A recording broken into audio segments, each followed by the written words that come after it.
Catholics across Clark County attended Mass on Wednesday to celebrate the solemnity of such saints as Mother Teresa and Pope John Paul II for All Saints' Day. Holy Redeemer Catholic Parish in East Vancouver held 3 services to accommodate local Roman Catholics gathering for the Holy Day of Obligation. In the United States, All Saints' Day is one of 6 days, besides every Sunday, where Catholics are required to go to church. Wednesday's Mass at the church, which is part of the Archdiocese of Seattle, followed the same structure as any other except that the readings were more geared toward saints. Catholics believe that saints there are about 10,000 canonized saints have all made it to heaven. All Saints' Day celebrations start the evening before on Halloween or All Hallows' Eve. Hallow means to honor as holy. That's where that comes from, said Mark McKenzie, the church's faith formation director. While there are feast days for individual saints, All Saints' Day is not dedicated to any one saint in particular. Rather, it celebrates all known and unknown saints. Our tradition says we don't know who's in heaven and who's not, McKenzie said. During his homily at Wednesday morning's Mass, the Rev. Thomas Nathi said people have asked him since he became a priest whether he's happy in his vocation, whether that was his motivation for seeking priesthood. That was such a strange question. Are you happy? He said. Happiness is in the kingdom to come.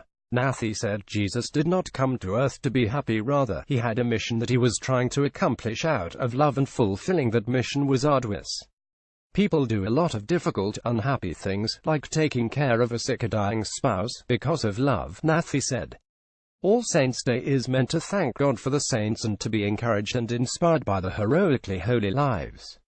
Every person has the potential to become a saint, Nathi said. For now, God wants us to work on it, he said. In the church's alcoves are statues of saints, both modern-day and ones that reach further back into Catholicism's history. Pope John Paul II, who died in 2005, and Mother Teresa, called Saint Teresa of Calcutta by the church, are in one alcove. Teresa was a nun known for caring for the poor and dying, and a winner of the Nobel Peace Prize. She died in 1997. There's also Clarence Street, Francis of Assisi, known as the patron saint of animals.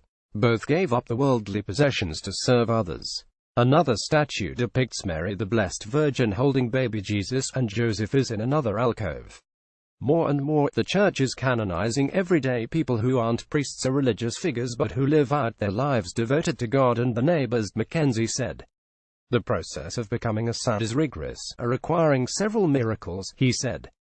Today, on All Souls' Day, Catholics pray for those in purgatory, that they may someday make it to heaven. Although it's not a holy day of obligation, it's still considered a holy day. On Friday, students in a homeschooling group that meets at the church will dress up as saints and celebrate them by perhaps doing a skit or performance. McKenzie said it's an alternative to the at times darkness and scariness of Halloween, which isn't how the holiday was originally intended. This is really the church celebrating its members on earth and in heaven, McKenzie said.